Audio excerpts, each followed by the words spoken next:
temas de procesal civil y de hecho también vamos a explicar o en todo caso abordar temas de derecho civil en la hora y media que nos han encomendado.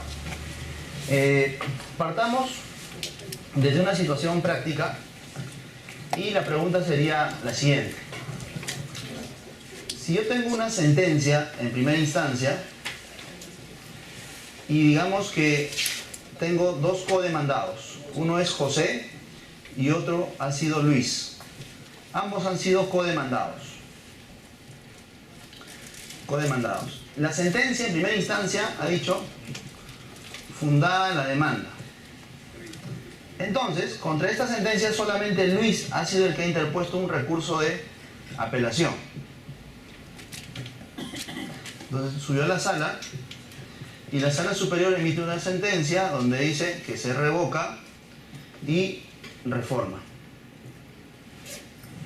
Por consiguiente, la demanda termina siendo infundada en todos sus extremos. La pregunta es, José, que no interpuso apelación, no interpuso el recurso de apelación, ¿qué sentencia rige para él? ¿La de primera instancia o la sentencia de la Sala Civil Superior? Suponiendo un caso de civil.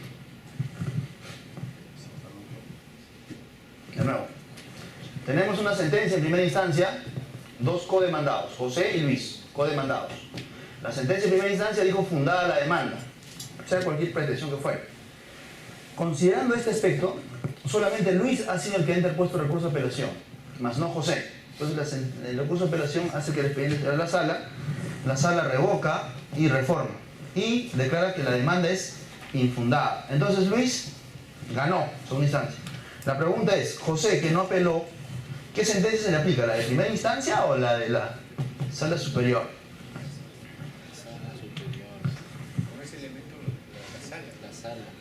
¿La de la sala? Sí, esa no. ¿O la de primera instancia? A ver, los que van a decir la primera van a decir, como él no apeló, él consintió, cosa juzgada, ¿cierto? Pero ahora, la respuesta es, depende. Depende de la relación que haya entre ambos sujetos. Depende de la relación que haya entre ambos. Si hay un litisconsorcio necesario, facultativo, cuasi necesario, es una intervención de terceros, habría que analizar la situación interna que hay entre ambos. Entonces, dependiendo de ello, vamos a ver si se le aplica a José la sentencia de la sala o se le aplica la sentencia de primera instancia. Entonces, bajo este razonamiento, vamos a tener varios supuestos. Por ejemplo, si tenemos, nuevamente, varios demandantes y varios demandados, o supongamos uno más fácil, un demandante y dos demandados, nuevamente. Estamos a mitad de proceso y el demandante y uno de los demandados dice, queremos conciliar, señor juez. Pero no vino a la audiencia el otro codemandado. Entonces el juez se hace la siguiente pregunta.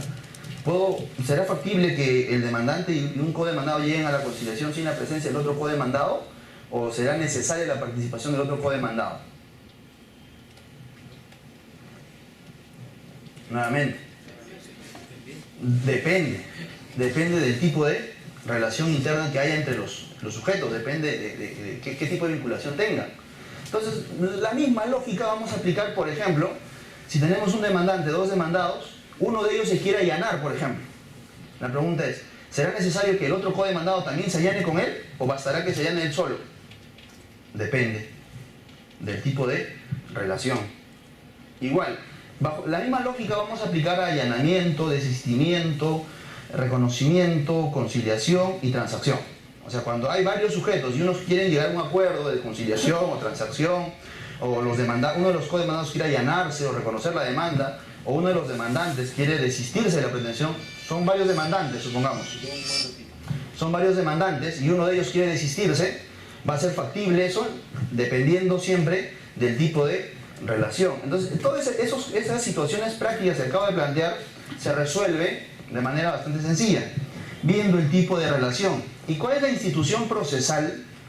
¿Cuál es la institución procesal que nos ayuda a determinar precisamente el tipo de relación que puede haber en un determinado proceso?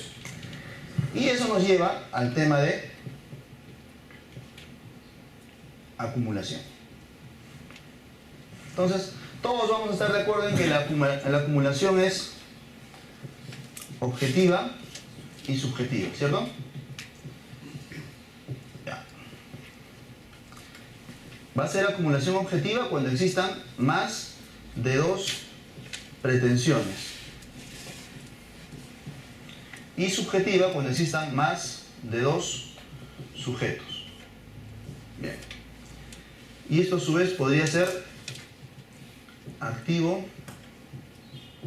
pasivo o mixto. Y dentro de las pretensiones, la acumulación objetiva puede ser, depende, si es originaria, podría ser subordinada, alternativa y accesoria.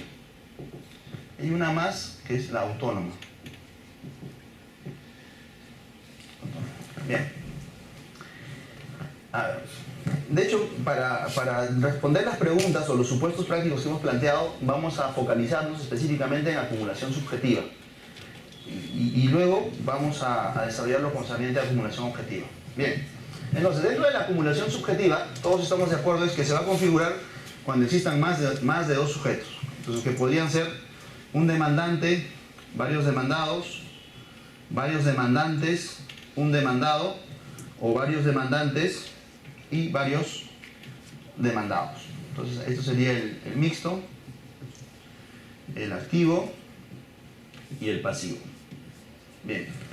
Ahora, la acumulación subjetiva, entonces, veamos, si solamente tenemos esta situación,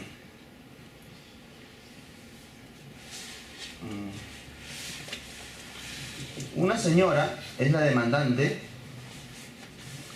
y él ha demandado a José y también ha demandado a Luis. José es el vendedor y Luis ha sido el comprador. Entonces, entre ellos dos hay un contrato de compra-venta. Entonces, lo que ella pide como demandante es la nulidad de este contrato de compra-venta. ¿Por qué? Porque supongamos que ella es María. María y José son cónyuges y a través de esta compra-venta se dispuso de un bien social sin su consentimiento. Entonces, José, que es esposo de María, hizo la compra-venta de un bien que es social sin la participación de su esposa. Entonces, él interpone la demanda de nulidad de ese contrato contra José, su esposo, y Luis, quien sería el tercero, el comprador. Bien. En este caso nos queda clarísimo a todos que tenemos una acumulación subjetiva pasiva, ¿cierto? Acumulación subjetiva pasiva. Pero el tema es, ¿qué tipo de relación tienen los codemandados en este caso? Entonces, acumulación subjetiva pasiva. Entonces, si nos damos cuenta, la acumulación subjetiva solamente nos ayuda a determinar la pluralidad de sujetos en el proceso. Pero la institución que nos dice qué tipo de vinculación tiene la pluralidad de sujetos es otra institución. Porque la acumulación subjetiva puede ser a su vez por el tema de litis consorcio o por intervención de terceros. Y dentro del litis consorcio podemos encontrar al necesario y al facultativo. Y dentro de la intervención de terceros vamos a encontrar hasta siete formas de intervención de terceros. Luego las desarrollamos, en todo caso. Bien, entonces, la acumulación subjetiva es el solo hecho de que existan sujetos o varios sujetos en el proceso. El tipo de vinculación que pudieran tener y del cual va a depender que concurran todos o que litiguen dentro del proceso de manera independiente, eso de ahí, ¿quién lo determina? Estas dos instituciones. ¿Estamos? Entonces, en el primer supuesto que planteamos de la apelación, dijimos, ¿no? Solamente uno de los codemandados apeló y el otro no. Entonces, ¿le beneficia o no la sentencia en la sala? La respuesta era depende según el tipo de vinculación que tenga. Entonces, esa vinculación, ¿quién lo determina?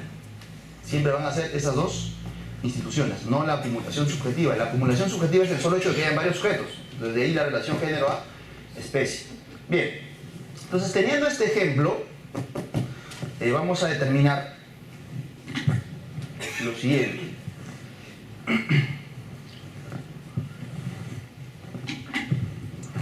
Primero, en este conflicto de intereses, ¿hay una sola relación material o hay varias relaciones materiales?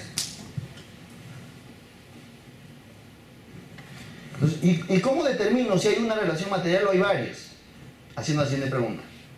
Ella puede pedir la nulidad del contrato contra José en un juzgado y puede pedir la nulidad del mismo contrato contra solamente Luis en otro juzgado. ¿Puede hacer eso? No. Entonces, ¿eso qué implica? Que es una sola relación material. Entonces enumeramos. En este caso hay una sola relación jurídica material. Bien.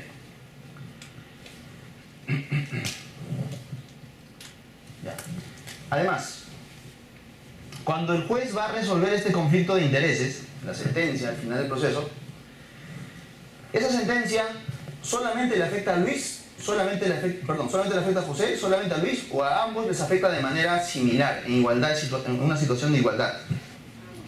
Ambos por igual. Porque si es nulo este contrato, solamente es nulo para José o para Luis, o para ambos.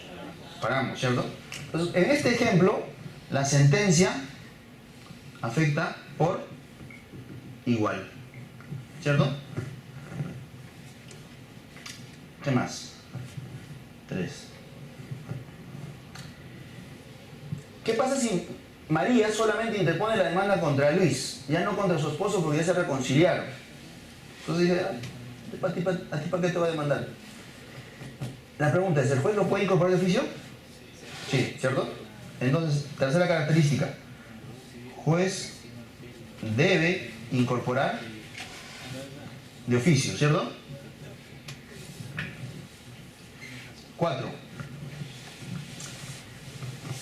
¿Qué pasa si el juez omite incorporar a José? Emite sentencia solamente con Luis y con María. Si omite a un sujeto, el proceso sería nulo, ¿cierto? Bien. Entonces, en cualquier proceso, en cualquier caso, si nosotros encontramos la concurrencia, ojo, en ese orden y de manera conjuntiva, esas características, nosotros vamos a decir que José y Luis tienen una relación de litis consortes necesarios. Litis consortes necesarios. Ojo, para que sean necesarios no es solamente una característica o las dos primeras, tienen que concurrir necesariamente todas. Porque ahorita yo les voy a ir planteando ciertos casos en los cuales no llegan a cumplir los 4 requisitos, a lo mejor se quedan las dos primeras. Y no, por ende no debería tener el tratamiento de litis consorte necesario. Bien. Ahora voy a plantear otro ejemplo.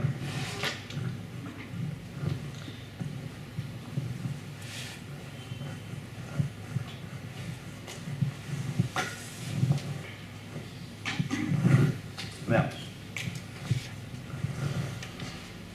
Imaginemos que Juan y Lucía, que son enamorados, un fin de semana salieron y están concentrados en lo suyo, y de pronto alguien distraído conduciendo a excesiva velocidad los atropella. Entonces a Juan le lesiona el brazo y a ella le lesiona la pierna. Daños. Entonces los dos contratan un solo abogado e interponen una demanda contra el conductor, que se va a llamar Luis. Entonces, en este caso tenemos dos demandantes y un demandado. Nuevamente tenemos acumulación subjetiva, pero este caso sería ya activo, ¿cierto? Bien, acumulación subjetiva activa. La pregunta nuevamente, ¿qué tipo de vinculación tienen los demandantes? ¿Qué tipo de vinculación? Entonces vamos a enumerar aquí al costado. Primero, ¿cuántas relaciones jurídicas materiales hay en este proceso? ¿Una o varias? O más de una. Más de una, ¿cierto?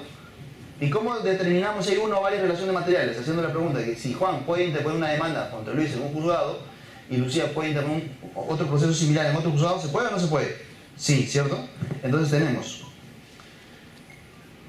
varias relaciones jurídicas materiales. Pero tienen que tener una característica, esa pluralidad de relaciones materiales, es que tienen que ser conexas.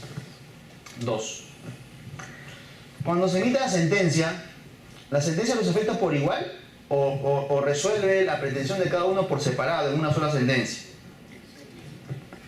O sea, definitivamente es una sola sentencia, pero lo que voy es, por ejemplo, va a decir indemnización 10.000 soles para los dos o va a ser para cada uno.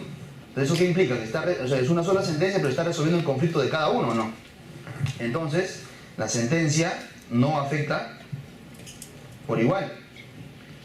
En cambio, en el ejemplo anterior, la esposa pedía la nulidad del contrato. El juez, ¿qué es lo único que va a resolver en la sentencia? Nulidad del contrato. Y no es que nulidad para el vendedor y nulidad para el comprador. Es una sola pretensión la que se resuelve. Acá se están resolviendo dos pretensiones. De ahí que la sentencia no afecta por igual a la pluralidad de sujetos. Tercera característica. Si la demanda solamente lo hubiera interpuesto Lucía y no Juan, ¿el juez podría incorporarlo de oficio a Juan? No, ¿cierto? Porque él no quiere. Ya en mi brazo ya se sabe. No necesito. Yo tenía un seguro, ya me cubrió, no necesito. No quiere demandar, pero Lucía sí. Entonces el juez lo puede obligar a él a plantear su pretensión. No. Entonces juez no incorpora de oficio. Por último, si la demanda solamente la interpuso Lucía contra Luis y durante todo el proceso no participó Juan, ¿el proceso es válido o es nulo? Válido, ¿cierto? Entonces, si falta uno, el proceso es válido. Entonces, si nos damos cuenta, las cuatro características son exactamente opuestas a las de este caso, ¿cierto? Son opuestas. Entonces, aquí nos queda claro que si se cumplen estas cuatro características en un caso, estamos ante un litisconsorcio necesario. Pero cuando se cumplen estas cuatro características, estamos ante un litisconsorte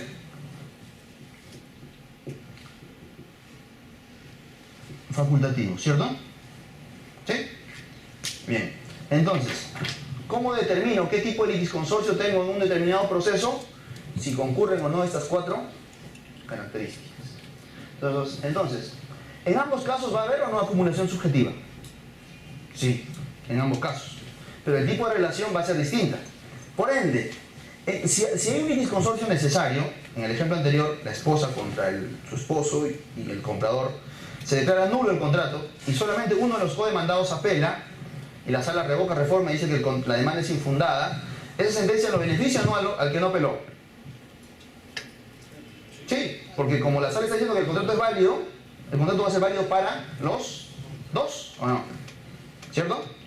Entonces, cuando hay un litisconsorcio necesario, la apelación de uno beneficia o no al otro.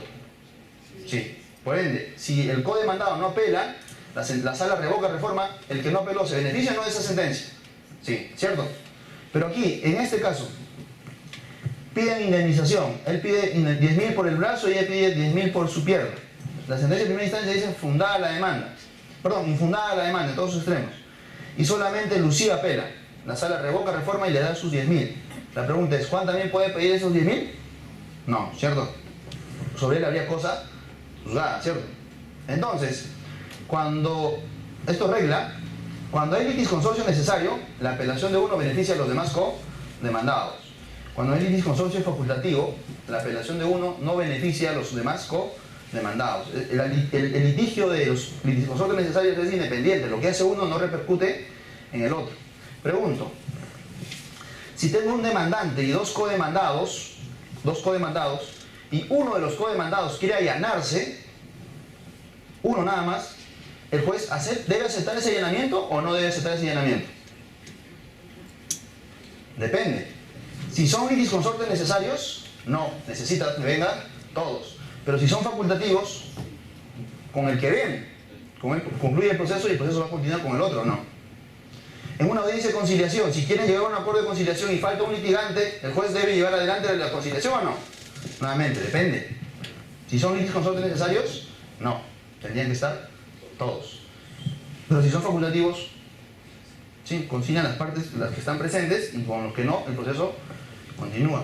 El mismo razonamiento a la transacción, al desistimiento, ¿sí? a casación. ¿Sí? ¿Se entendió?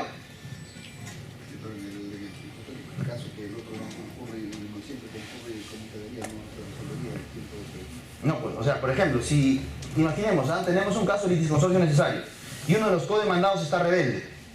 ¿Sí? Por ende, nunca, en ese caso, en ese proceso nunca habría conciliación, nunca habría transacción, porque para que lleguen a un acuerdo de esa naturaleza, de todas maneras tienen que estar presentes todos. ¿Sí? ¿Por qué? Porque es una sola relación material. Entonces, bien, ahora voy a plantear un caso y ustedes me dicen qué tipo de acumulación es y además qué tipo de litisconsorcio hay.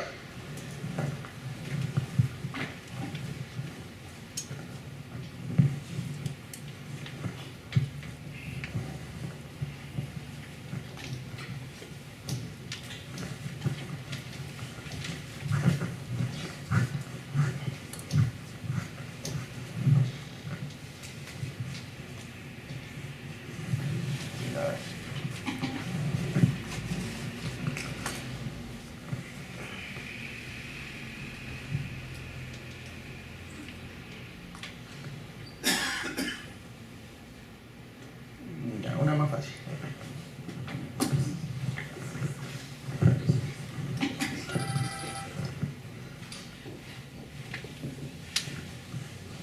A ver, acreedor y deudores. Y ambos son deudores solidarios. Ya. Es el demandante y ellos son los codemandados. A ver. Y en este caso,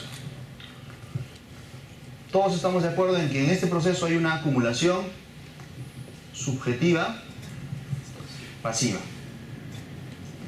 ¿Qué tipo de litisconsorcio habrá aquí?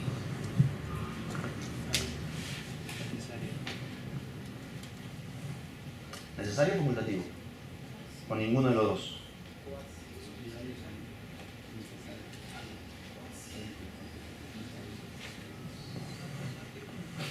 A ver.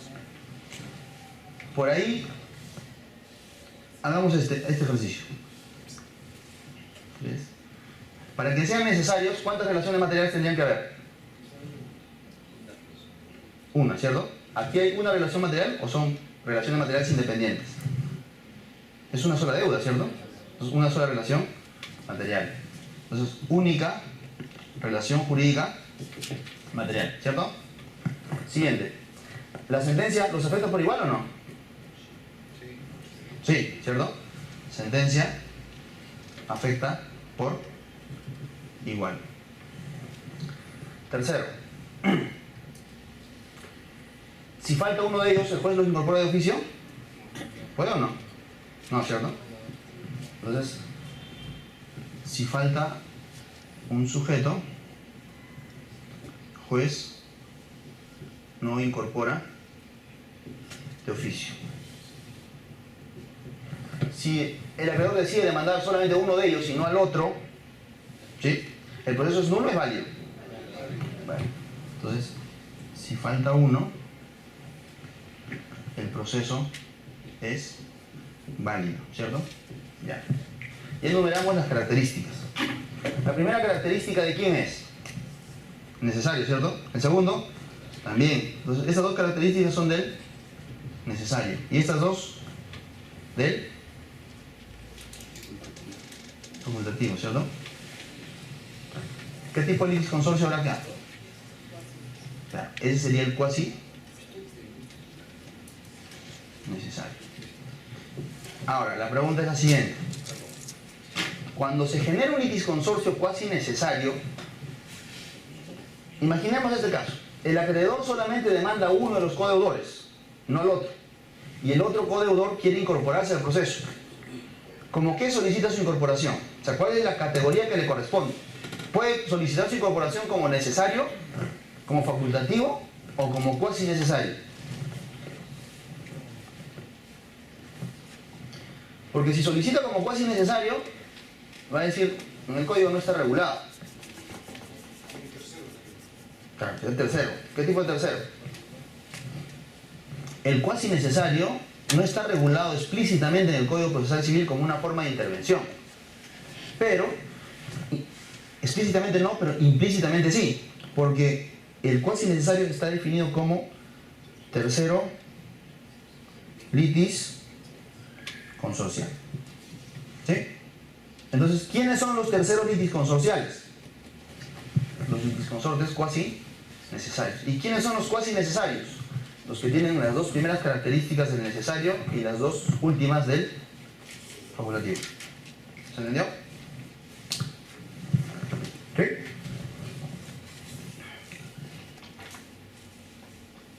Bien, de nuevo. Para que exista un cuasi necesario, se tiene que configurar lo siguiente.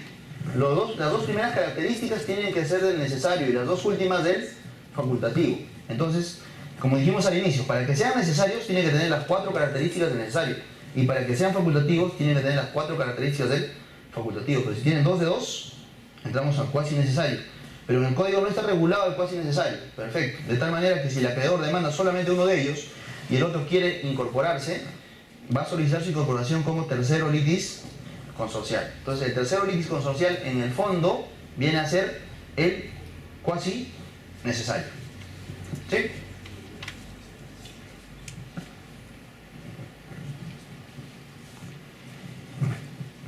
A ver, ¿puedo borrar?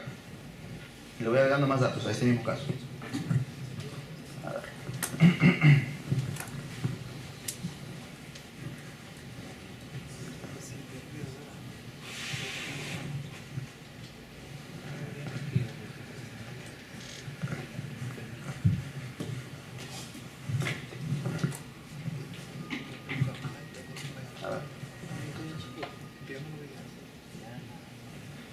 Ellos son los codemandantes. Y los codemandantes son acreedores solidarios.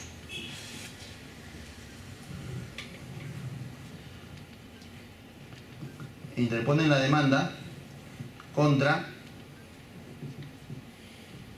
deudores solidarios. Ya. Aquí hay una acumulación subjetiva mixta, ¿cierto? Y nos queda claro que por el lado pasivo, aquí habría un cuasi necesario, ¿cierto? Aquí, ¿qué tipo de vinculación habría? ¿Serían necesarios, serían facultativos o también serían cuasi necesarios?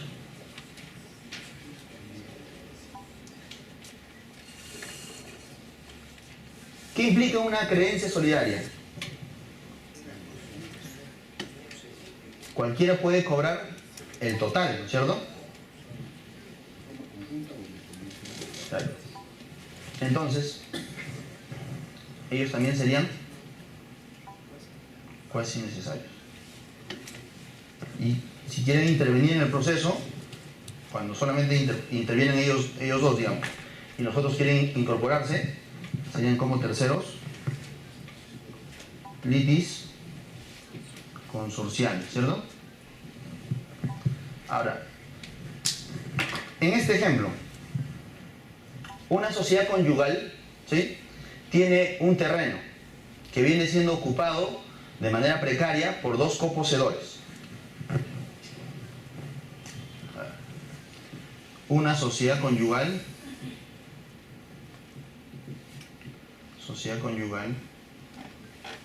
tiene un terreno y ese es un bien social, por ende. Este bien social viene siendo ocupado por dos coposeedores, por Luis y por Juan. Ambos son coposeedores y ambos son precarios. Entonces, la sociedad conyugal decide interponer la demanda, son demandantes, y ellos serían los codemandados. Ojo, son coposeedores.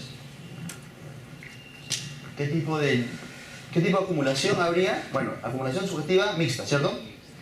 ¿Y qué tipo de vinculación interna tendrían los sujetos?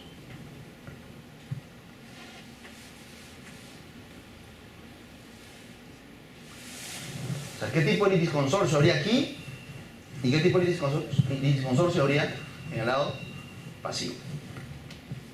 Hagamos el mismo ejercicio que hicimos hace un momento. Empezamos a enumerar las características.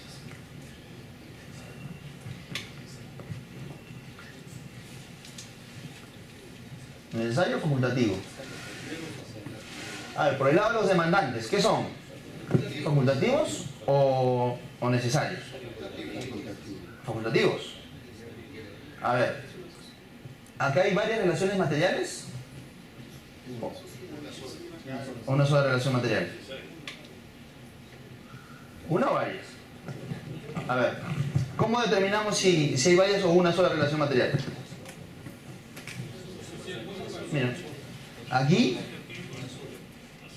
hay una sola relación jurídica material.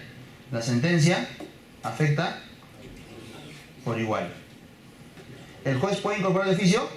Si solamente demanda ella y no él, ¿puede incorporar de oficio o no? No. Es que, ¿quién representa a la sociedad conyugal? Entonces, uno en representación de la sociedad conyugal interpongo la demanda contra ellos dos. Y cuando recupere el bien, es para los dos. Entonces, ¿es necesario que esté el otro? No. Entonces, el juez no incorpora de oficio. No incorpora de oficio. Y si falta uno, por ende, el proceso igual es válido. Entonces, ¿qué son cuando cumplen dos características, el necesario y facultativo? Cuasi necesarios. Ahora, pero si vamos a interponer una demanda contra una sociedad conyugal, ahí sí son necesarios. O sea, entonces, las sociedades conyugales como demandados son necesarios, pero como demandantes son cuasi necesarios. ¿Estamos? Ahora aquí, los coposeedores, ¿qué serían? Son coposeedores y precarios. ¿Qué implica una coposesión?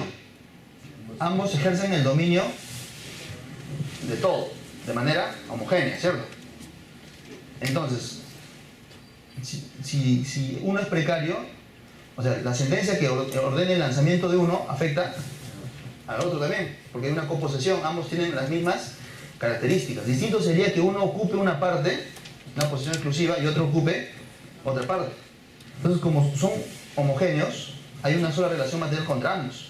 Entonces, en este caso, ellos serían litis consortes necesarios. Tenemos un ejemplo donde los demandantes son cuasi necesarios y los demandados son necesarios. Entonces, en este caso, por ejemplo, cuando se emite una sentencia al final, si apela solamente uno de los codemandados, el otro que no apeló sí se puede beneficiar, ¿cierto? Ahora, ¿cómo es el tema de apelación en el tema de los cuasi necesarios? Imaginemos que solamente apela ella y no su esposo. Y la sentencia dice revoca reforma y le favorece a ella. ¿Se beneficia o no? Sí. Entonces, nuevamente, otra regla. En el cuasi necesario, los medios impugnatorios que interponga uno benefician también al otro. ¿Sí? Entonces, se le aplica la misma regla del necesario. ¿Sí? Y bajo la misma lógica, también se aplican las mismas reglas al cuasi necesario del necesario en la conciliación, en la transacción, en el allanamiento, en el desistimiento y en casación. ¿Entendió? De nuevo, ahí hemos quedado en lo siguiente. Cuando son litis consortes necesarios, prácticamente lo que hace uno repercute en el otro, ¿cierto? Por ende, si interpone apelación, casación, cualquier medio impugnatorio, el otro también se beneficia a pesar de que no lo haya interpuesto, ¿cierto? Por ende, para conciliar tienen que estar todos, para transigir todos, para desistirse todos, para allanarse todos. Pero cuando son litis consortes facultativos, son litigantes independientes dentro de un mismo proceso. Entonces, la apelación que interpone uno o la casación que interpone uno no repercute o no beneficia al otro, ¿cierto? Y si quieren conciliar, concilian de manera independiente. Si quieren transigir, transiguen de manera independiente. Si quieren allanarse, se allana el sujeto que quiere allanarse. Entonces, en el cuasi necesario, ¿qué reglas se le aplica? Todas las reglas del necesario, ¿sí? En la conciliación, en transacción, allanamiento, desistimiento, apelación y casación. Son reglas.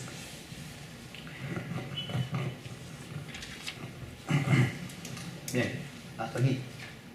¿Preguntas?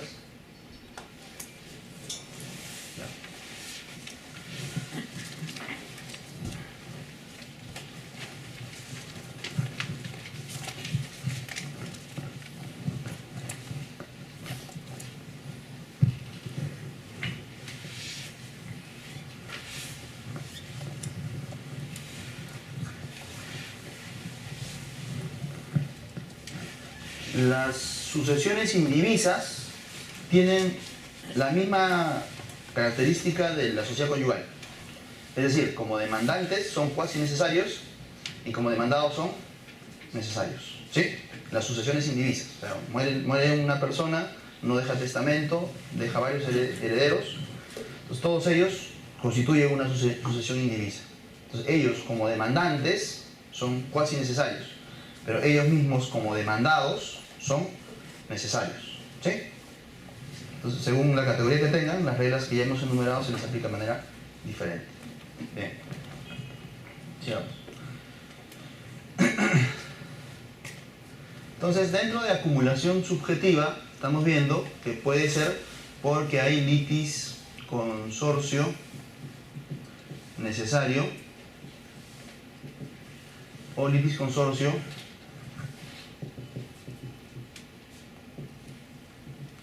facultativo, ¿cierto? A ver, vamos a aplicar estas reglas de litis consorcio a un supuesto de casación. ¿Cómo sería, por ejemplo? Un requisito de procedencia en recurso de casación está en el 388 CPC. Dice, ¿no? Para que proceda el recurso de casación no se tuvo que consentir la resolución adversa de primera instancia, cuando ésta haya sido confirmada por la sala superior. Voy a redactar todo el artículo para poner un caso e interpretar ese artículo. Ahora, no dice así. El requisito de procedencia del recurso de casación, 388 del CPC. Inciso 1 es para que proceda a casación es requisito necesario no haber consentido la resolución adversa de primera instancia cuando la sala superior confirma. Bien, eso es lo que dice el inciso 1 del 388 del CPC. Entonces, vamos a plantear casos en los cuales vamos a ver si procede o no procede la casación, o sea, si pasa o no pasa este requisito, dependiendo del tipo de litisconsorcio o intervención de tercero que se pueda configurar. ¿Sí? Veamos. A ver, primero interpretemos este inciso nada más. ¿A qué se refiere? No haber consentido la resolución adversa de primera instancia. ¿Qué nos están diciendo? Que para poder interponer casación, primero, para no consentir, ¿qué tuvimos que haber hecho? Haber interpuesto recurso de apelación, ¿cierto? Recurso de apelación. Entonces, para interponer casación, primero tuvimos que apelar. O sea que como la apelación es una etapa previa al recurso de casación. Pero ojo, eso es cuando la sala superior confirma. Entonces, ¿cómo entendemos esto? Veamos esta situación. Tenemos un demandante y tenemos un demandado. Así, en simple, sin acumulación todavía. Entonces, digamos que en primera instancia la sentencia dice fundada. ¿Sí? Fundada. Entonces le perjudica al demandado. Entonces el demandado interpone el recurso de apelación. Va a la sala. Segunda instancia. Y la sala confirma. Si confirma, eso implica que el demandado sigue perdiendo, ¿cierto?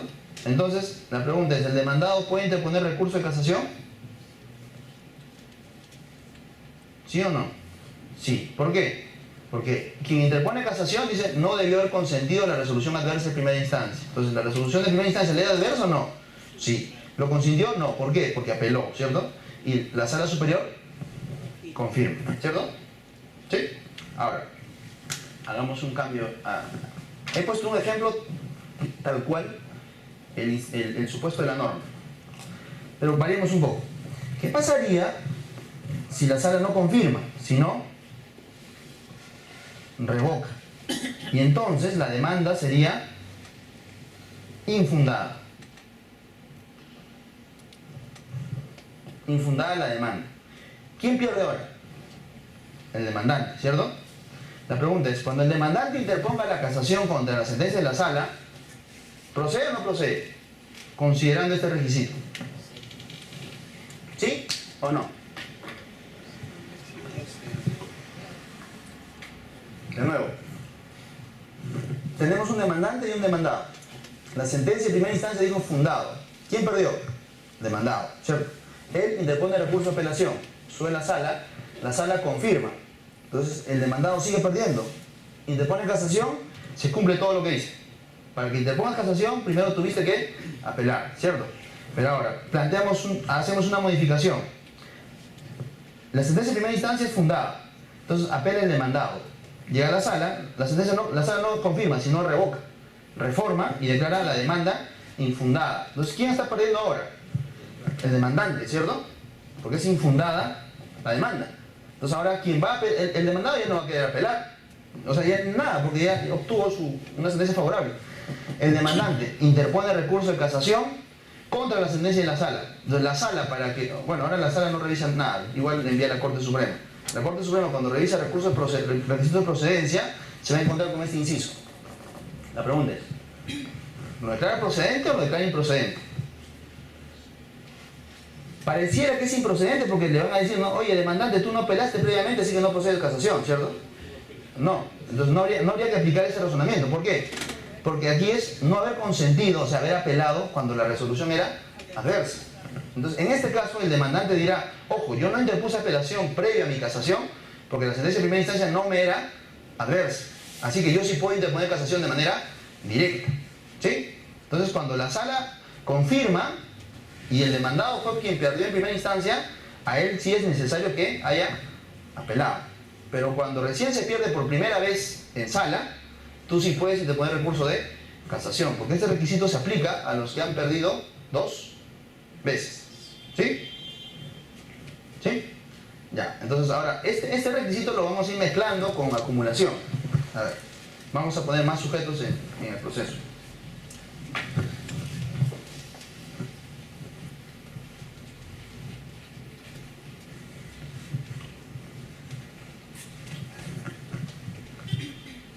A ver.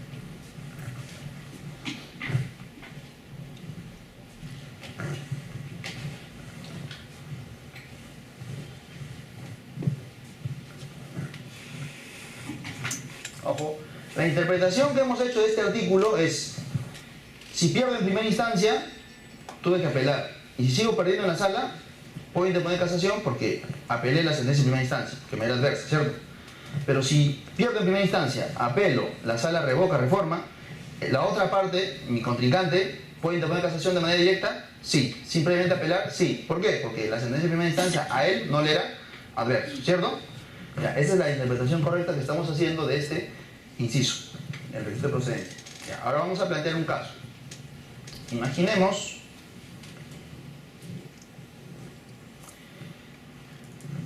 el siguiente supuesto. A ver.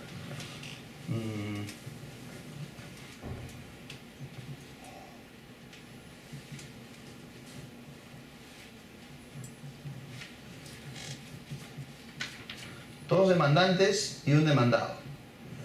¿Sí? En primera instancia, la sentencia dijo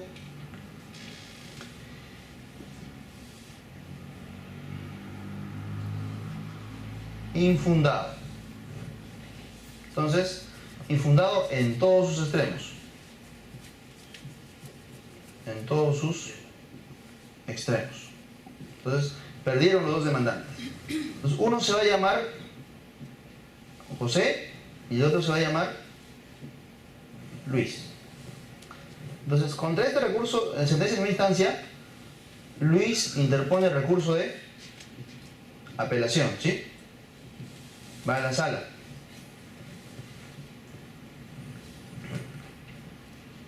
La sala confirma. Confirma, notifica a Luis y Luis fallece. Ve la sentencia de la impresión, infarto y muere. No tiene herencia, no tiene sucesión, no tiene nada. ¿Sí? Entonces, José toma conocimiento de esa sentencia. La pregunta es, ¿él puede interponer recurso de casación o no?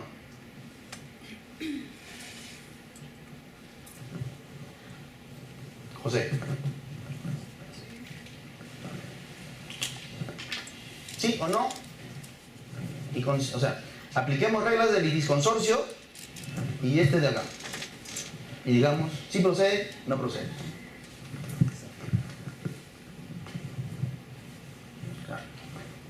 De nuevo, dos demandantes, José y Luis, un demandado. Aquí hay una acumulación subjetiva activa, ¿cierto? Ya. Sentencia en primera instancia infundada la demanda en todos sus extremos. Entonces perdió José y perdió Luis. Apela, pero solamente apela Luis, ¿cierto? Llega a la sala confirma. Entonces siguen perdiendo los demandantes. Pero aparte de eso, cuando Luis toma conocimiento de la sentencia de la sala, lee, y la parte resolutiva dice confirma, le da un infarto y queda ahí. Y no tiene sucesión, no tiene nada. ¿Sí? Entonces, José toma conocimiento de esa sentencia de la sala, y como sabe que la sentencia de la sala también lo sigue perjudicando, él dice, no, entonces yo interpongo recurso de casación. Entonces interpone casación, bueno, la sala superior ahorita no revisa requisitos de admisibilidad ni procedencia, ¿cierto? Entonces envía el expediente a la Corte Suprema. Y la Corte Suprema tiene que resolver en el auto calificatorio si procede o no procede este recurso de casación.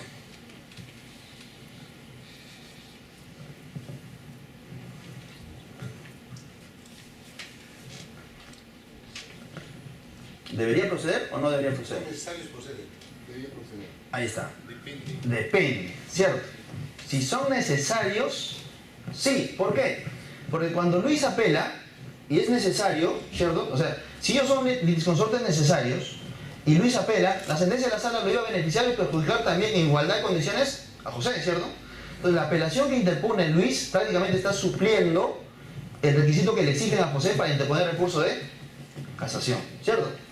Pero si ambos fueran litisconsortes facultativos, ahí sí, el recurso de casación sería improcedente, ¿cierto? De nuevo, cuando son dos litisconsortes necesarios, lo que uno hace le beneficia o le perjudica por igual, ¿cierto?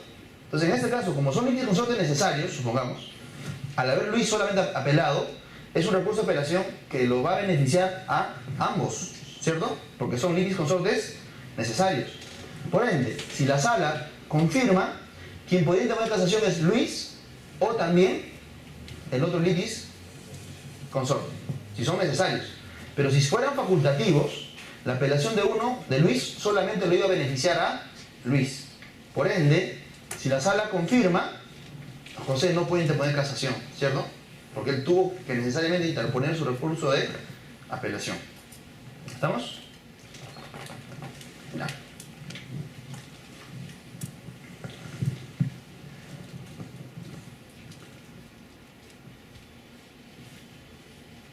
Entonces, esta misma lógica apliquemos cuando hay cuasi necesarios, ¿sí? Cuando hay necesarios, o sea, en este ejemplo, estamos viendo, si ambos son litisconsortes necesarios, la casación sí procedería. Si son facultativos, no procedería. Si son cuasi necesarios, sí procedería. ¿Sí? Bien. Entonces siempre al cuasi necesario apliquémosle la misma regla del necesario. Bien.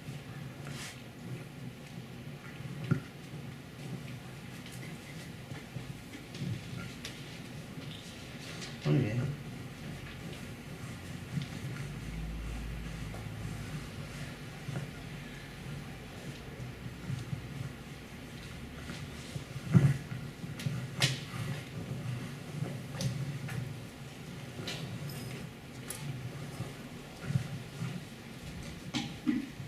Ya, a ver.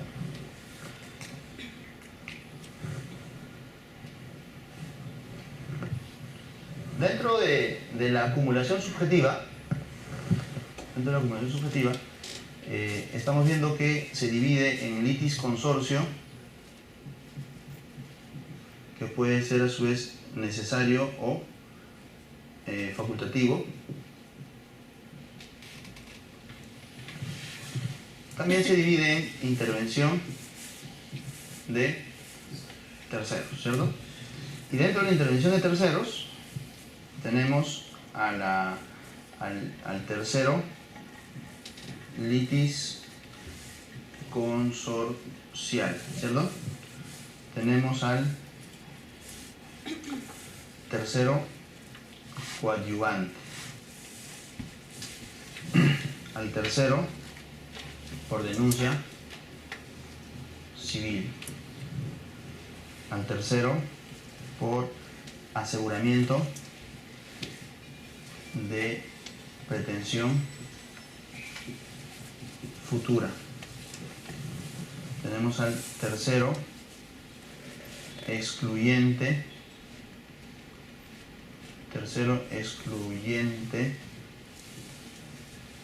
principal. 1, 2, 3, 4, 5. Al llamamiento posesorio,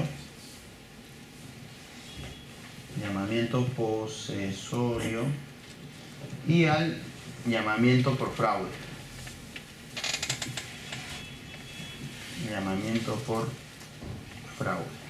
Bien.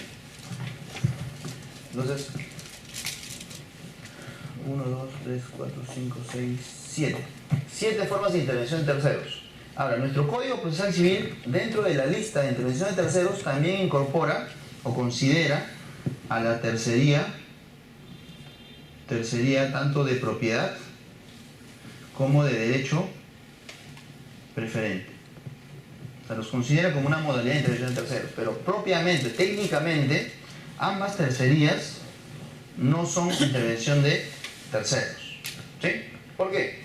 Porque una característica principal de todas las formas de intervención de terceros es que los terceros que se incorporan al proceso, valga la redundancia, son terceros que van a solicitar su incorporación en un proceso ya iniciado. En cambio, en las tercerías, tanto de propiedad o de derecho preferente, el tercero no se incorpora a un proceso iniciado. Por el contrario, ese tercero da inicio a un nuevo proceso. Entonces, imaginemos, yo saco una deuda, saco un préstamo del banco, no lo pago, tengo una propiedad inscrita a mi nombre, pero ya la vendí por escritura pública, pero todavía el nuevo comprador no lo inscribe, dejo de pagar la deuda, el banco embarga esa propiedad, entonces el comprador, el nuevo propietario del bien, plantea una demanda de tercería de propiedad contra mi persona y contra el banco. Entonces, ese nuevo propietario no se va a incorporar al proceso ya iniciado. Lo que va a hacer es un nuevo proceso, donde él va a ser el demandante, el banco y yo vamos a ser demandados, y nosotros haremos litis consortes necesarios. Entonces, si nos damos cuenta, este proceso de tercería de propiedad no es un tercero incorporándose al proceso de obligación de dar suma de dinero, sino es un tercero dando inicio a un nuevo proceso. Entonces, bajo la misma lógica, en la tercería de derecho preferente. Por ende, en los dos tipos de tercería no deberían ser formas de intervención de terceros. Más bien generan litisconsorcio necesario pasivo. ¿Sí? En ambos procesos de tercería, propiedad y preferencia, lo que hay es un litisconsorcio necesario pasivo. Inclusive son un litisconsorcio necesario pasivo propio. O sea, hay una subdivisión dentro del litisconsorcio necesario, el propio y el impropio, ¿cierto? Ahorita hago la aclaración en todo caso. Entonces, las tercerías, tanto de propiedad de derecho preferente, no son forma de intervención de terceros, aunque nuestro código los incorpora dentro de la lista como tales. Técnicamente, las tercerías son litisconsorcios necesarios. Ahora, ¿de qué depende que un litisconsorcio necesario sea propio o sea impropio? Por ejemplo, cuando se va a interponer una demanda de nulidad, en el ejemplo inicial que pusimos de la esposa contra el esposo y el tercero que compró un bien social sin su participación, en ese proceso de nulidad del contrato de compra-venta, ¿qué tipo de litisconsorcio hay? Pasivo necesario, ¿cierto? Pero dentro de la subdivisión de propio e impropio, vamos a decir que en este caso es uno de tipo impropio. ¿Por qué? Porque ¿quién determina el litisconsorcio? No hay una norma en el Código Procesal o en el Código Civil que diga, ¿no? Si se va a interponer una demanda de nulidad por disposición de bien social sin la participación de la esposa, se debe notificar al vendedor y al comprador. Como no hay una norma que así lo establezca, sino nosotros inferimos el litisconsorcio necesario por las características de la pretensión, por los alcances que va a tener la decisión. O sea, el litisconsorcio se genera o se infiere por la pretensión, por las características de esta. Ahí estamos hablando de un litisconsorcio necesario impropio. Pero cuando es la misma norma quien te dice, en este caso tú tienes que demandar a él y a él, obligatoriamente, o sea, cuando la norma te impone hacer eso, ¿qué tipo de litisconsorcio necesario es? Propio. ¿Sí? Entonces lo propio es porque la norma determina los sujetos de la relación material necesaria. En el impropio, los sujetos de la relación material necesaria se infieren de las características o se determinan por las características y alcances que va a tener la decisión. ¿Sí? Por ejemplo, cuando vamos a interponer una demanda contra una sociedad conyugal, ¿son necesarios o son facultativos? O sea, son necesarios, ¿cierto? Pero ¿serán propios o impropios? Son propios, porque el Código Procesal Civil nos dice, ¿cierto? No sé si en el 60 y tantos del CPC nos dice a la sociedad conyugal son necesarios y hay que notificar a todos, ambos integrantes, ¿no es cierto? Entonces, cuando la norma nos establece quiénes forman parte de la relación material necesaria, eso es propio. Esto también, por ejemplo, las tercerías de propiedad y derecho preferente. Las normas nos dicen hay que mandar a todos, entonces será un litisconsorcio necesario propio. El 3 de 5, creo, Código Procesal Civil. Bien. De hecho, el tiempo no va a dar para desarrollar todas las formas de intervención de terceros. Los más importantes y frecuentemente las preguntas así más complejas, en todo caso, porque las demás son más sencillas. Las preguntas más complejas son en relación a estos tres. Ahora, por el contrario, voy a tratar de abarcar así temas controvertidos por el lado de la acumulación objetiva. ¿Sí? Así que esto de acá más o menos va a quedar un poco en el aire.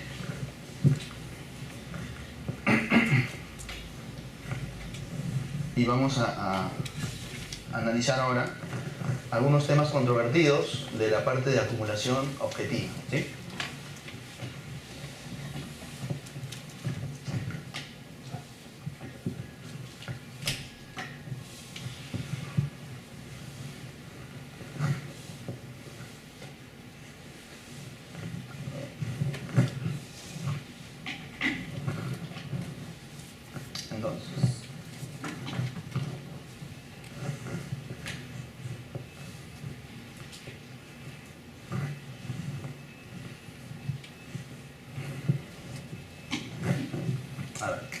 Todos vamos a estar de acuerdo en que la acumulación tiene como fundamento dos razones importantes. Uno es el principio de economía procesal y otro es evitar sentencias contradictorias, ¿cierto? Bien. Y dentro de la acumulación, nosotros sabemos que se divide en acumulación objetiva y subjetiva, ya la vimos. Y dentro de la acumulación objetiva, esta puede ser a su vez originaria o sucesiva, dependiendo en qué momento se configura la pluralidad de sujetos, ¿cierto? Si es que va desde la interposición de la demanda, es originaria. Si es después de la demanda, es sucesiva. Bien, y dentro de la originaria está la subdivisión de que son subordinado, alternativo y accesorio, ¿cierto? Y hay una más que la doctrina la desarrolla,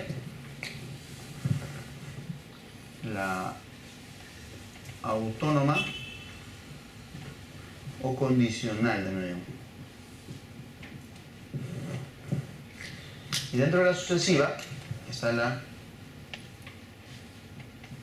ampliación de la demanda, está la reconvención y está la acumulación de proceso. Bien, esa es toda la división, digamos, de la acumulación objetiva.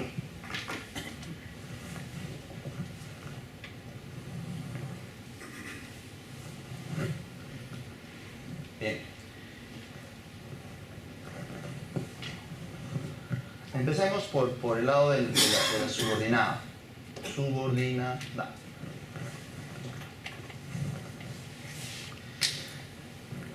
Todos estamos de acuerdo que va a ser subordinada a aquel supuesto en el cual yo interpongo una demanda con una pretensión principal y una pretensión subordinada, B. Entonces, cuando hay una subordinada, el juez, ¿qué pretensión va a resolver primero? Principal, ¿cierto? Entonces, esto de aquí se resuelve. Y esto a su vez puede ser fundado o infundado. Si es fundado, el juez ya no se resuelve, ya no se pronuncia sobre la subordinada, ¿cierto? Solo cuando es infundado esto, el juez, o entonces infundado, recién el juez pasa a pronunciarse sobre la pretensión subordinada. Entonces la subordinada siempre está a la expectativa de cómo el juez resuelva la principal, ¿cierto? Bien. Algo que me olvidaba. Para que procedan todos los supuestos de acumulación de manera general, los requisitos son los siguientes. Misma competencia, ¿cierto? Misma vía procedimental, ¿cierto? Y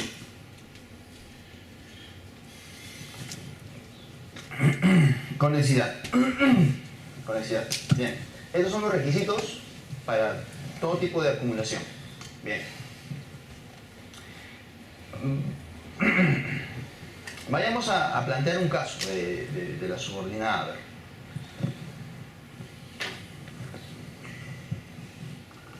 Ya. Yo les pongo un caso con ciertos datos y ustedes plantean qué demanda interponer.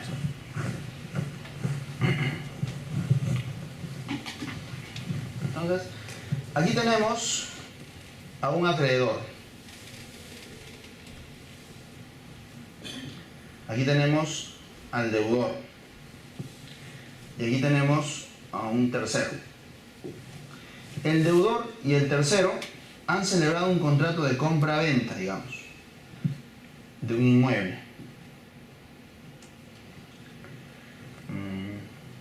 Esta deuda fue primero en el tiempo y esa transferencia fue segundo.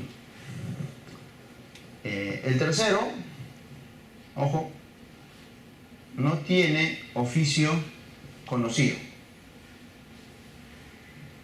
No tiene oficio conocido. Es pariente en cuarto grado, consanguíneo, colateral. O sea, es primo hermano del deudor. No tiene oficio conocido y no tiene patrimonio conocido. A menos, o sea, uno va en registros públicos, lo busca, antes no tenía ninguna propiedad, no tenía nada. Y es la única propiedad que acaba de adquirir, digamos. Entonces, él tiene la siguiente interrogante. Plantea una demanda de nulidad por fin ilícito, o sea, ambos se han coludido para afectarme, o sea, el tercero y el deudor, me baso en esto, o una ineficacia por disposición de bien que deja en estado de insolvencia al deudor y que afecta al crédito. O sea, una ineficacia, una acción pauliana. ¿Qué acción le podrían recomendar ustedes? Él es el acreedor demandante, está con esa inquietud. Dice, ¿planteo la demanda de nulidad por fin ilícito o planteo una demanda de acción pauliana? Considerando esa información, ¿qué le podrían proponer ustedes? Porque, ojo, eso no es factible una nulidad por fin ilícito. Para que haya fin ilícito, se han coludido, ¿cierto? Un acuerdo orientado a perjudicarlo, ¿cierto? Entonces, si probamos, mira,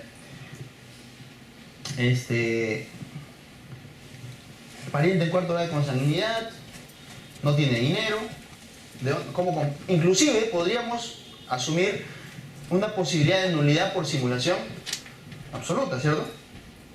¿O no? Porque si él no tiene patrimonio, ¿de dónde sacó la plata para comprar?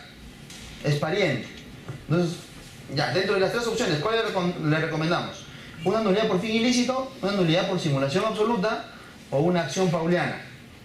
Una ineficacia por disposición de disposición onerosa del deudor para con el tercero. Y le decimos, ya más fácil, acreedor, plantea todas las pretensiones. Entonces él plantea una demanda con nulidad por simulación absoluta, nulidad por fin ilícito y nulidad acción pauliana. Señor juez, todas son competencias de usted, civil, todas son vía procedimental con conocimiento. Y entre todos hay conexidad, porque hay vinculación entre todas las pretensiones. ¿Se admite esa demanda o no se admite? Simulación absoluta.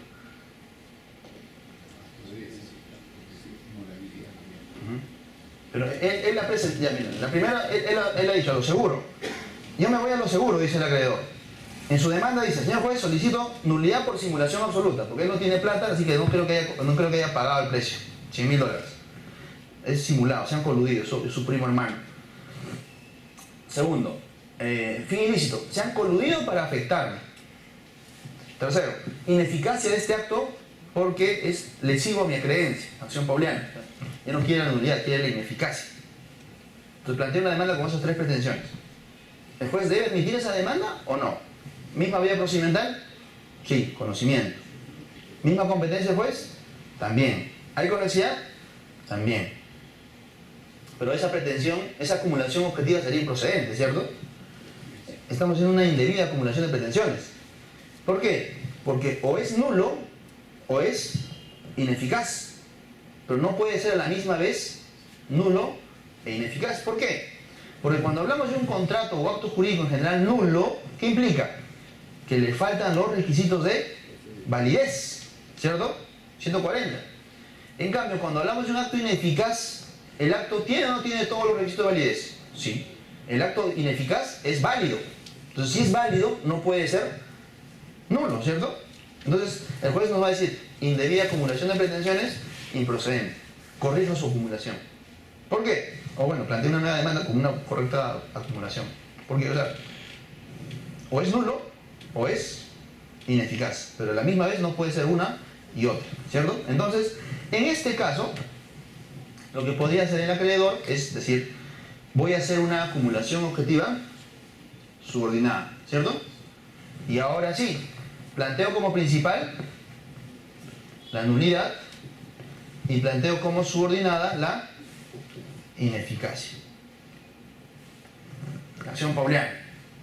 Ahora sí, ¿no es cierto? El juez admite a través de la demanda y todo lo demás. Bien, entonces el juez, ¿qué va a resolver primero? Principal, la nulidad, ¿cierto? Entonces está resolviendo la nulidad y el tercero ofreció como medio probatorio lo siguiente. La escritura pública de un legado, donde le dejaron en calidad de legado $100.000.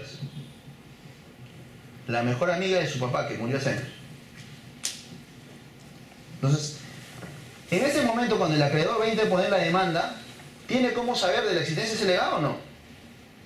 No, porque es un acto privado, oculto, ¿cierto? No se ve a todas las notarías del Perú a ver si en alguna de ellas le dejó un legado. Entonces, imaginemos que el acreedor solamente hubiera interpuesto la demanda de nulidad. Si el tercero, en el proceso, decía es un legado, ¿se cae o no se cae ese proceso de nulidad? Sí, porque ya está sustentando que ha pagado el precio y ahí está justificando que sí está, que la compra-venta es válida, ¿cierto? Y por el hecho de que sea mi primo, no quiere decir acaso hay una norma que impida comprarle la propiedad de mi primo, si más aún le voy a pagar el precio que corresponde. Entonces, si en ese proceso el tercero saca la existencia del legado, la principal, ¿cómo sería? La nulidad. Infundado, ¿cierto? Ya no habría simulación.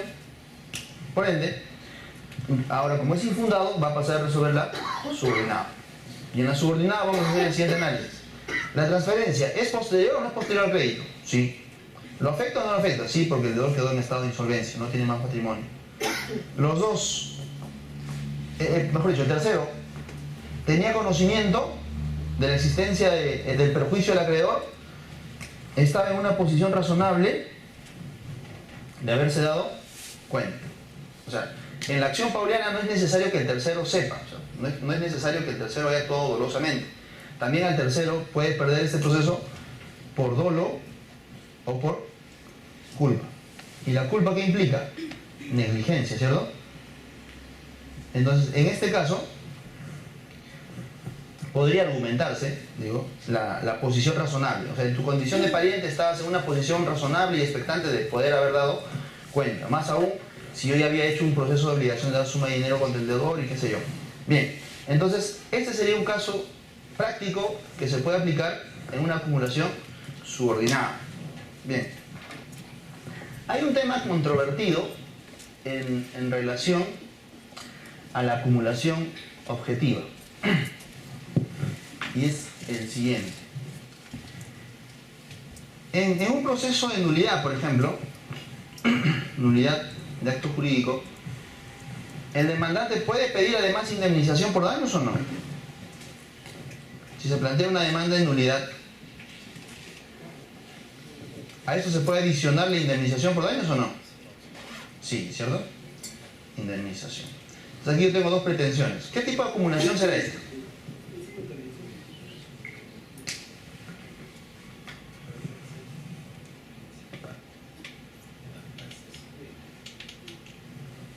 ¿Podría ser una principal y una accesoria?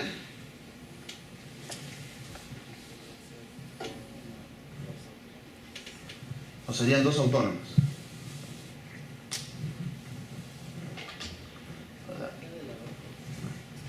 Claro, pero si yo lo planteo como accesorio, por ejemplo, yo soy el demandante, bueno, el juez puede decirme inadmisible, precisa, o puede admitir, ¿cierto? Pero no hay una norma que diga que no. Ahora, pero el juez al momento de resolver en la sentencia, dentro de la motivación, ¿qué pasaría si el juez, por ejemplo, en la sentencia dice lo siguiente? Fundamento, ¿ah? Fundamento 1. Está aprobada la nulidad. O sea, nulidad está aprobado. Fundamento 2. Como la indemnización es accesoria, y así lo admití, ahí está mi autoadmisorio, fundado también. ¿Estará bien?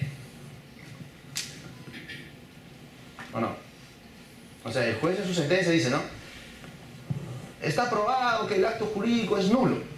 Así que voy a amparar la pretensión principal.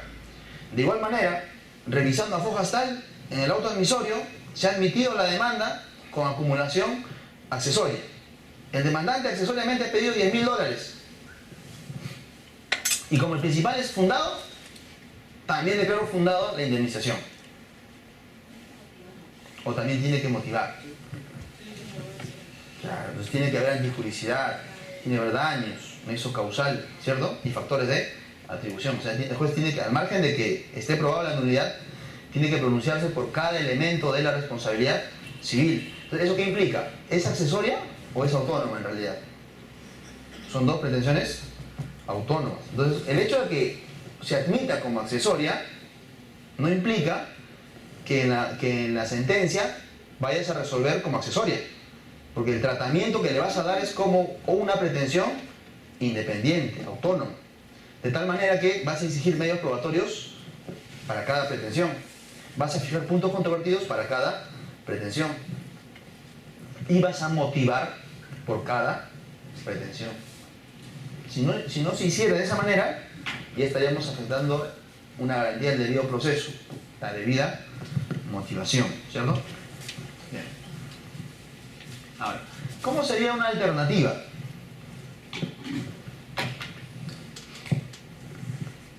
Yo planteo una demanda, por ejemplo, con una pretensión A o pretensión B.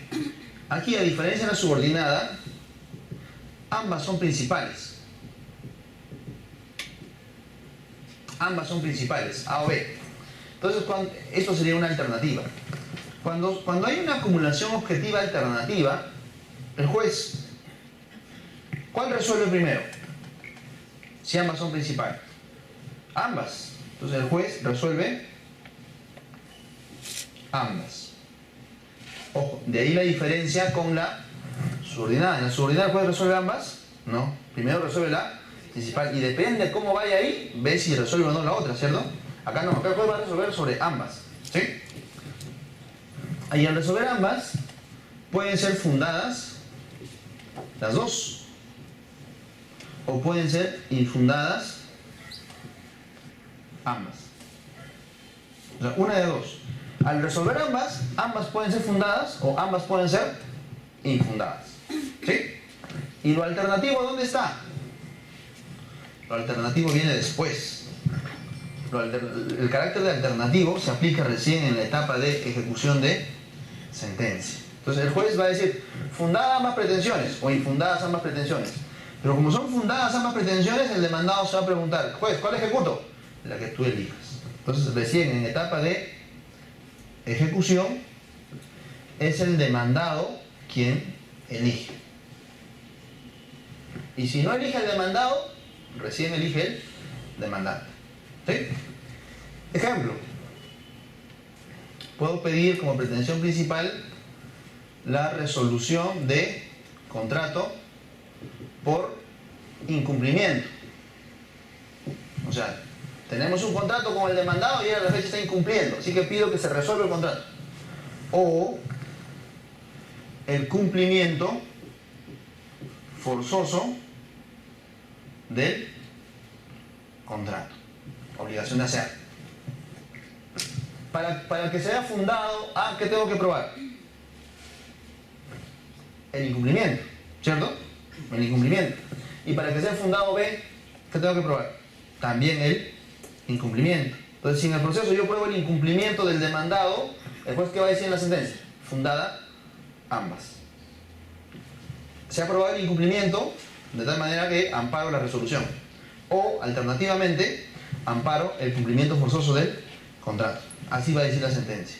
Entonces, cuando se ejecute la sentencia, le emplazan al demandado, el demandado tiene que elegir cuál de las dos pretensiones va a aceptar. Y si no elige él, ya el demandante elige. Entonces, o se resuelve el contrato por incumplimiento, por ende se aplica la restitución de prestaciones, o se exige el cumplimiento forzoso del contrato. Bien. Eso en relación a la acumulación objetiva originaria, subordinada, alternativa, accesoria y autónoma o condicional. Ahora veamos una situación bastante típica. Un proceso de prescripción adquisitiva de dominio, en el cual el demandado reconviene. Entonces tenemos una demanda de prescripción adquisitiva de dominio. Se notifica al demandado y el demandado reconviene.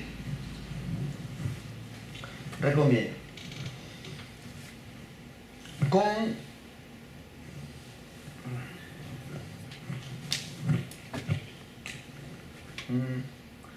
pongámoslo al revés,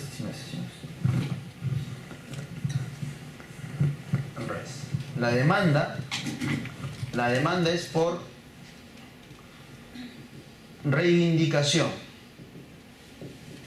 El demandado reconviene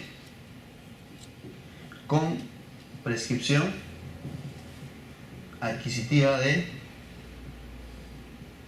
dominio.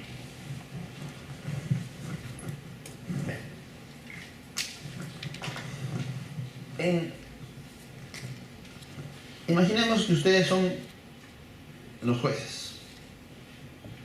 ¿Cómo resuelven esa reconvención? ¿La admiten o la declaran improcedente? ¿Cuáles son los requisitos para que proceda la acumulación en general? Misma competencia del juez, ¿cierto? Conexidad y misma vía procedimental y competencia, ¿no es cierto? Entonces, en este caso, ambos se tramitan ante el juez civil o no. Sí. ¿Son conexos o no?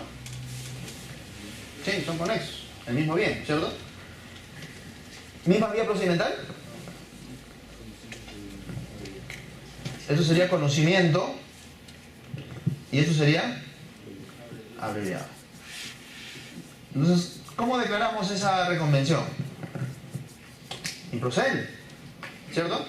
Entonces, improcedente la reconvención. Entonces, ¿qué va a hacer el demandado después? Va a interponer su demanda de prescripción adquisitiva de dominio, ¿cierto? Entonces vamos a tener dos procesos paralelos, ¿verdad? En el proceso de reivindicación, él puede obtener una sentencia favorable, porque va a probar que es dueño. Y en el proceso de prescripción de existir dominio, él puede probar que es poseedor pacífico, jurídico, continuo, como propietario por más de 10 años. Puede tener una sentencia favorable. Y a la hora que ambos ejecuten su sentencia, ¿qué sentencia se va a hacer prevalecer? Si nos damos cuenta, al haberle dicho improcedente esta reconvención, ¿estamos aplicando la norma o no? Sí, porque la norma nos dice para que haya reconvención tiene que ser la misma vía procedimental. Por ende yo le dije improcedente. Pero ojo, al decir improcedente has atentado directamente contra un fundamento de la acumulación en sí, que es evitar el riesgo de sentencias contradictorias. ¿Sí? Entonces, ¿qué debemos hacer prevalecer en este caso? ¿El requisito de procedencia de la reconvención o el fundamento de la institución de la acumulación? El fundamento, ¿cierto? Entonces, en este caso, por consiguiente, esta reconvención sí debería admitirse. ¿Sí? Bien. Entonces, en todos los procesos en donde haya una reconvención y esa reconvención no se tramite casualmente por la misma vía procedimental de la pretensión de la demanda, hay que hacer el siguiente análisis. ¿Va a haber riesgo de que se emitan sentencias contradictorias? ¿Sí o no? Sí. Entonces, admito esa reconvención. Pero si no hay riesgo de que hayan sentencias contradictorias, improcedente la reconvención, haz tu proceso separado. ¿Sí? Bien. Y esto no está establecido como un precedente vinculante, pero dentro de los fundamentos lo desarrolla el cuarto pleno casatorio. ¿Sí? O sea, de manera como una sugerencia, dice, ¿no? Cuando hay acumulación no hay que ser tan... O sea, la regla principal es, paso 1, cuando hay acumulación hay que ver los requisitos. Misma competencia, misma vía procedimental y conexidad. Pero si no se cumple alguno de ellos, hay que ir a analizar los fundamentos de la acumulación. O sea, si estamos afectando o no el riesgo de que se emitan sentencias contradictorias. Si se presenta el riesgo, ya, no apliquen los requisitos específicos. Darle prevalencia a los fundamentos. En ese mismo orden de ideas, dice el cuarto pleno casatorio, pretensiones que se tramiten en una vía más corta pueden perfectamente acumularse en una vía más larga. Por ejemplo, imaginemos un caso de el otorgamiento de escritura pública. ¿En qué proceso se tramita? Sumarísimo, ¿cierto? Ya. Y yo tengo un contrato, digamos, de compra-venta con X personas. Entonces, él me interpone una demanda de ¿cómo se llama? De nulidad del contrato. Entonces, yo en ese proceso de nulidad de acto jurídico, estamos en conocimiento, reconvengo con mi pretensión de otorgamiento de escritura pública. O sea, yo en mi contestación voy a decir, señor juez, ese contrato es válido. Por ende, además, reconvengo y quiero que me otorgue la escritura pública. Entonces, naturalmente, un juez, ¿qué podría hacer ahí? Improcedente porque no cumples la vía procedimental, ¿cierto? Y el juez también va a hacer su análisis y va a decir, no hay riesgo de sentencias contradictorias. Entonces, lo que dice el cuarto pleno casatorio dice, oye, pero ¿qué de malo haces al aceptar esa reconvención? Si estás llevando... No, es que no cumple la vía porque el otorgamiento va en sumarísimo. Sí, pues, pero algo que va en sumarísimo, ¿por qué no podría ir en una vía más larga? ¿Le estás restando garantías? No. Entonces, que proceda. Es decir, una pretensión puede ir a otra vía que no le corresponde en la medida en que no le restes garantías. O sea, lo del sumarísimo puede ir abreviado y lo de abreviado puede ir a conocimiento, pero no al revés. ¿Sí? Lo que va en conocimiento no podría ir abreviado y lo que va en abreviado no podría ir en sumarísimo. Entonces eso es lo que más o menos no está como presente vinculante, pero es una reflexión que se hace en el cuarto pleno casatorio, que se emitió en el proceso sobre desalojo por ocupante precario. ¿Sí? Bien.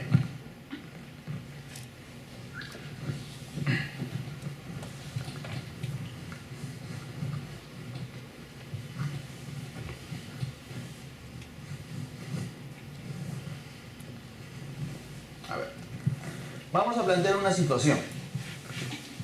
A propósito, estaba olvidando algo. Para que la reconvención proceda, hemos dicho, se necesita como regla general misma vía procedimental, ¿cierto? Se exige también misma competencia, conexidad, y también nos piden haber participado en la audiencia de conciliación extrajudicial invitado por el demandante, ¿sí? Y es más, nos piden haber dejado constancia de la oposición, de la reconvención, perdón, en el acta. O sea, no propiamente la pretensión de la reconvención, sino los fundamentos que luego te van a permitir sustentar tu reconvención. Es decir, imaginemos que Juan Pérez me quiere demandar a mí. Entonces me hace llegar una invitación a un centro de conciliación extrajudicial. Entonces me dice: Percy, te estoy citando para tal día, tal hora, en tal lugar, vamos a hacer una conciliación extrajudicial por tal tema. Entonces, llega la fecha, yo tengo que acudir, entonces hacer mis descargos que consten en acta, y además yo tengo que hacer constar en acta aquellos motivos que de alguna manera me van a permitir luego a mí tomarlos como fundamentos de mi reconvención. Entonces, cuando él me interponga la demanda, yo voy a poder reconvenir, porque le voy a decir: señor juez, yo he participado en esa audiencia de conciliación extrajudicial y además en el acta he hecho constar los fundamentos que ahora me permiten sustentar mi pretensión vía reconvención. Entonces, acabo de plantear un caso tal cual está descrito en la norma, pero la gran mayoría de los casos suceden y no precisamente calzan en lo que dice la norma. O sea, ahí viene el tema de interpretación, ¿cierto? A ver, vamos a plantear el siguiente caso. Yo tengo un conflicto de intereses con Juan Pérez sobre cualquier tema. Tengo un conflicto de intereses y él me hace llegar una invitación a un centro de conciliación extrajudicial. Entonces yo recibo la conciliación y yo sé que al conciliador donde me está citando es un amigo suyo. Justo vive a 2 cuadras de su casa. Entonces al conciliador lo conoce, pues, ¿no? Entonces a mí como ciudadano de a pie me genera cierta desconfianza, ¿o no? Es decir, ¿qué voy a ir a una conciliación extrajudicial? Pero mi abogado me dice: no, pero yo voy a estar ahí. No, yo no quiero ir. ¿Sabes qué? Además yo también puedo reconvenir contra él, yo lo puedo demandar a él. ¿Por qué? Por esto. Entonces, yo quiero hacer una invitación a un centro de conciliación, a otro centro de conciliación extrajudicial. Entonces, ni bien me llega su invitación, yo me voy a otro centro de conciliación extrajudicial de mi confianza, también mi amigo, y le digo: ¿sabes qué? Lo voy a demandar más adelante a esa persona que me está invitando a un centro de conciliación. Yo también quiero que tú le hagas llegar una invitación a un centro de conciliación por estos temas. Le planteo mis hechos. Y efectivamente, también a que me está invitando, yo le estoy invitando en otro centro. Cada uno nos estamos invitando en nuestros respectivos centros de conciliación. Entonces, más o menos va a ser así. José invita a Luis y Luis invita a José. José invita en los amigos, el centro de conciliación Los Amigos, y Luis invita a José en el centro de conciliación de APEC. APEC, los enemigos, no sé. Entonces, cada uno se hace la invitación. Entonces, cuando se lleva a cabo la audiencia en los amigos, Luis no acude. Lo invita por segunda vez, tampoco va. Entonces, naturalmente aquí se va a emitir el acta, ¿cierto? Diciendo que Luis no fue.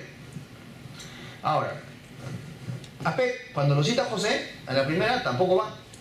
Le hace la segunda invitación y no va de nuevo. Entonces, también a Luis le da su acta donde dice que José no fue. Entonces, tenemos a José y a Luis.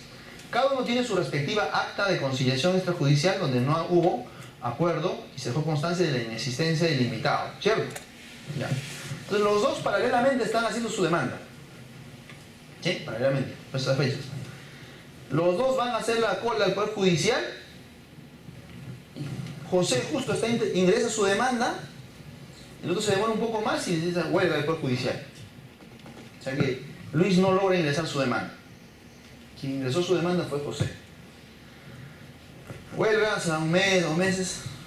Después de 3 meses acaba la huelga, reanudan actividades y Luis, como no sabe en qué momento termina la huelga, en todo ese tiempo, como la huelga solamente fue de personal administrativo y no de los jueces, se supone que en ese tiempo el juez estuvo trabajando. Entonces la demanda de José ya la calificó y ya la admitió. ¿Sí? Entonces se levanta la huelga y justo sale la notificación de la demanda y le llega la demanda a Luis. Entonces Luis le pregunta a su abogado, ¿contesto y planteo mi demanda o contesto y en este mismo proceso ya reconvengo? Hay que reconvenir ahí nomás. Ya. Entonces contestan la demanda. Entonces Luis le contesta la demanda a José. Y eso que iba a plantear como demanda principal, dice ya no va a ser nueva demanda, sino lo plantean como reconvención. ¿Sí? Entonces, requisito 1, misma vía procedimental. Digamos que lo cumple. Lo cumple. Misma competencia juez. Digamos que la pretensión de la reconvención que está planteando Luis se tramite en la misma vía procedimental. Conexidad, digamos que ambas pretensiones derivan del mismo conflicto, así que hay conexidad también. El problema es esto de aquí. Dice, ¿no? Para que proceda la reconvención, tú demandado tuviste que participar en la audiencia de conciliación extrajudicial que te invitó el demandante. Y en su acta debiste dejar constancia de los fundamentos que te van a permitir luego sustentar tu reconvención. Entonces, Luis, que es el demandado y el que está formulando la reconvención, ¿cumple lo que dice la norma o no cumple lo que dice la norma? No, ¿cierto? Entonces, ¿cómo resolvemos esta reconvención? ¿La admitimos o la decimos improcedente? Improcedente, ¿cierto? ¿Cierto o no? Porque no cumple el requisito. Entonces, ¿qué va a hacer Luis? Resentido. No, damos dos opciones. Apelo o pido devolución de anexos y planteo una nueva demanda. Ya, supongamos que apele. ¿Y la sala qué haría? ¿Confirma o no confirma? Confirma. Ya, casación no puede ir. Entonces, porque no es un auto que ponga fin al proceso, así que no procede casación. Ya, ahora sí. Entonces, ¿qué va a pedir? Devolución de anexos, ¿cierto? Va a plantear una nueva demanda en otro juzgado, posiblemente, ¿cierto? Y con su acta de conciliación extrajudicial, ¿se la van a admitir o no? Sí. ¿Cierto? Ya. Y luego, Luis le va a decir al juez que está conociendo la demanda de José, señor juez, tú que me dijiste hace un mes atrás, improcedente mi reconvención, estoy pidiendo acumulación de procesos. ¿Hay competencia? Sí. ¿Misma vía procedimental? También. ¿Conexidad? También. ¿Ese juez de la primera demanda me podrá decir que no procede la acumulación de procesos? ¿Va a admitir o no? ¿No hubiera sido más fácil que me admita de frente mi reconvención? ¿Cierto? Nuevamente, ¿qué estamos aplicando? Fundamentos de la acumulación, economía procesal. O sea, si yo aplico economía procesal y sé que esta pretensión que estoy diciendo improcedente ahorita, me la voy a encontrar más adelante como acumulación de procesos, ¿qué hago? ¿Mejor? Admito, ¿cierto? Pero eso sí, en mi resolución tengo que explicar eso, ¿no es cierto? Para que quede bastante claro. Bien, y eso es lo que viene sucediendo. Sí, o sea, ya están surgiendo casos de esto. Además, porque haciendo una interpretación correcta de este requisito, haciendo una interpretación finalista, ¿cuál es el motivo por el cual exigen este requisito? Eso está vinculado por la modificación que hubo con el decreto legislativo 1070. Con el 1070 se hizo obligatorio la conciliación extrajudicial para la gran mayoría de procesos civiles, o sea, como etapa previa. Antes de interponer una demanda civil, agotar la etapa previa de la conciliación extrajudicial. Entonces, por este mismo requisito, al demandado también le dijeron, si tú vas a reconvenir, tú también tuviste que agotar vía previa. ¿Y cómo agotas vía previa? Participando en la audiencia que te invita el demandante. ¿Pero es la única manera de agotar vía previa para el demandado?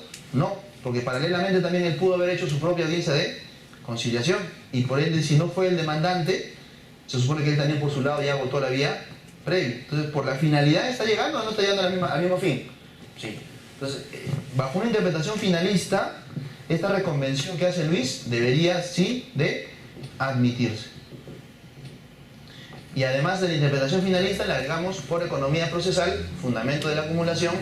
Si yo te doy mi procedente ahorita, más adelante tú me vas a pedir acumulación de procesos y voy a terminar resolviendo las mismas pretensiones, ¿cierto? Bien. Entonces, hay que tener en cuenta eso. Un poco, pasando a limpio todo lo que hemos estado diciendo, en relación a la acumulación objetiva, es lo siguiente. Lo primero es considerar estos requisitos. Primero apliquemos esto. Si cumplen estos requisitos, recién decimos procedente o improcedente. Pero si decimos antes de decir improcedente, en todo caso, analicemos si la exigencia de estos requisitos trastoca o no trastoca los fundamentos. Entonces, y si trastoca los fundamentos, obvio los requisitos y doy preferencia a la admisión de la acumulación objetiva. ¿Sí? Bien.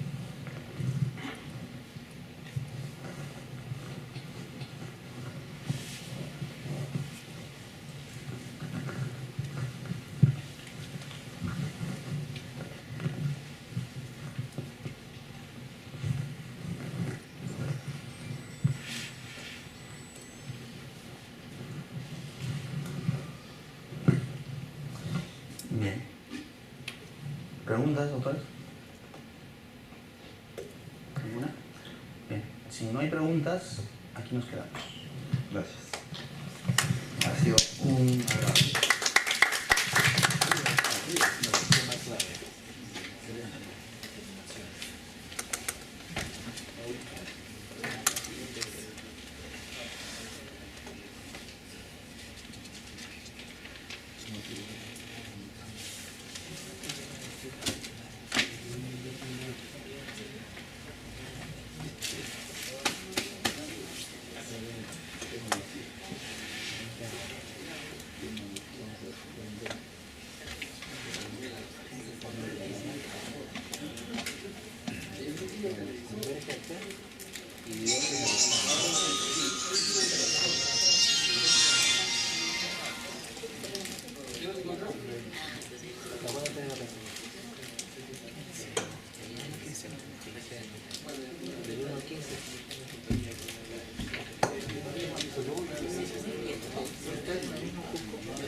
Podrían ser, pero exactamente le corresponde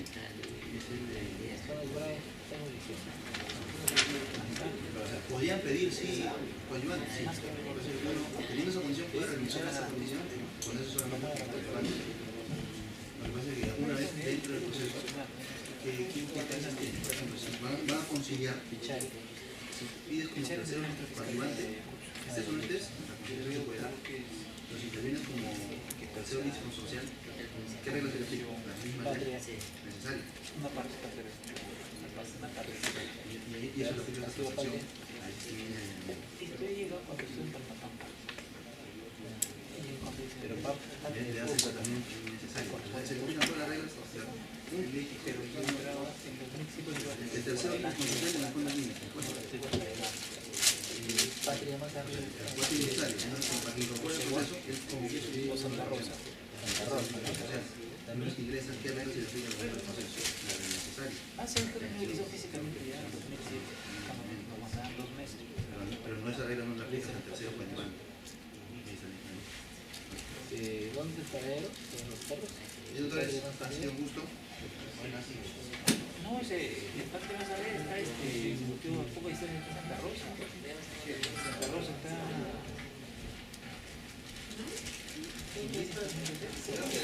Patria, Santa Rosa, Atalaya, ayer, bueno, Atalaya. No, hay un embarcadero de Atalaya. Si no me equivoco, tu camino a salvación.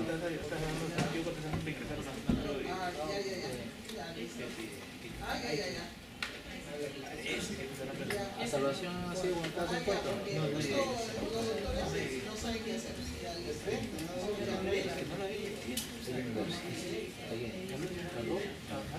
Está malita, que tiene una caída en moto y parece que le da escuela.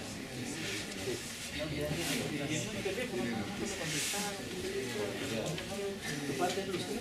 Haciendo el calor. No, recién lo conozco como 20 años.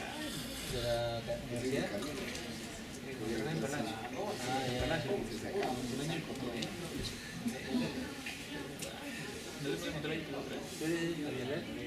No, ni por ahora. Oye, esta no se cobra nada.